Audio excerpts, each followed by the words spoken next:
Hi,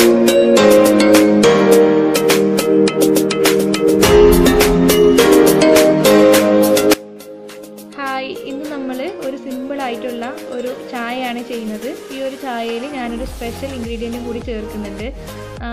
ഈ ഒരു ingredient ചേർത്തിട്ട് എല്ലാവരും ചായ പരീക്ഷിച്ചിനോന്ന് അറിയില്ല, പക്ഷേ എന്തായാലും അധികം ആൾക്കാരൊന്നും ചെയ്ത് നോക്കിയിട്ടുണ്ടാവില്ല. അപ്പോൾ എങ്ങനെയാണ് ഈ ഒരു ചായ റെഡിയാക്കി എടുക്കാൻ നോക്കാം.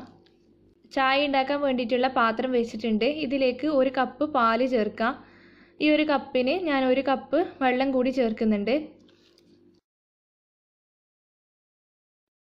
ഒരു 2 ഗ്ലാസ് ചായക്കുള്ള അളവാണ് ഞാൻ കാണിക്കുന്നത്. ഇതിലേക്ക് ഒരു ചെറിയ പീസ് ഇഞ്ചി ഒന്ന് കട്ട് ചെയ്തിട്ട് ചേർക്കുന്നുണ്ട്. പിന്നെ 2 ഏലക്ക കൂടി ചേർത്ത് കൊടുക്കുന്നുണ്ട്.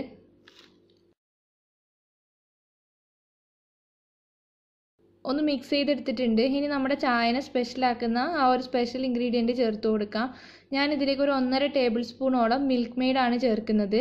മിൽക്ക് മെയ്ഡ് ചേർത്തിട്ട് നിങ്ങൾ ചായ ഉണ്ടാക്കി നോക്കിയിട്ടില്ലെങ്കിൽ എന്തായാലും ഉണ്ടാക്കി നോക്കണം, നല്ല ടേസ്റ്റാണ്. അപ്പോൾ മിൽക്ക് മെയ്ഡ് ചേർക്കുന്നതുകൊണ്ട് ഞാൻ ഇതിലേക്ക് പഞ്ചസാരയൊന്നും ചേർക്കുന്നില്ല. ഇനി നന്നായിട്ട് തന്നെ ഇളക്കി യോജിപ്പിക്കണം.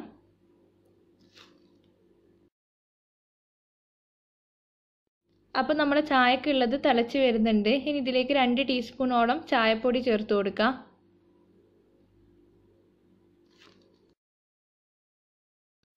ഈ ഒരു ടീ പൗഡർ നല്ല ഫൈനായിട്ടുള്ള പൗഡർ അല്ല, അതുകൊണ്ട് ഒന്ന് വെന്ത് കിട്ടാൻ വേണ്ടിയിട്ട് 2 മിനിറ്റ് ഞാൻ നന്നായിട്ട് തിളപ്പിച്ചെടുക്കുന്നുണ്ട്. അപ്പോൾ നമ്മുടെ ചായ നന്നായിട്ട് തിളച്ചിട്ട് റെഡിയായി കിട്ടിയിട്ടുണ്ട്. ഒരു അരിപ്പ വെച്ച് അരിച്ചെടുത്തതിന് ശേഷമാണ് സെർവ് ചെയ്യുന്നത്. അപ്പോൾ ഇതുവരെ മിൽക്ക് മെയ്ഡ് ചേർത്തിട്ട് ചായ ട്രൈ ചെയ്തിട്ടില്ല എന്നുണ്ടെങ്കിൽ എന്തായാലും ട്രൈ ചെയ്ത് നോക്കണം, നല്ല ടേസ്റ്റുള്ളൊരു ചായയാണ്. പിന്നെ നിങ്ങൾക്ക് കടുപ്പം കൂടുതൽ വേണമെങ്കിൽ ഒരു 2.5 ടീസ്പൂണോളം ചായപ്പൊടി ഇട്ട് കൊടുത്താൽ മതി. അപ്പോൾ ഫീഡ്ബാക്ക് പറയാം. ഈ ഒരു വീഡിയോ നിങ്ങൾക്ക് ഇഷ്ടപ്പെടുകയാണെങ്കിൽ ദയവായിട്ട് സബ്സ്ക്രൈബ് ചെയ്യണം. പിന്നെ വീഡിയോ ഷെയർ ചെയ്യാനും ലൈക്ക് ചെയ്യാനൊന്നും മറക്കരുത്. താങ്ക്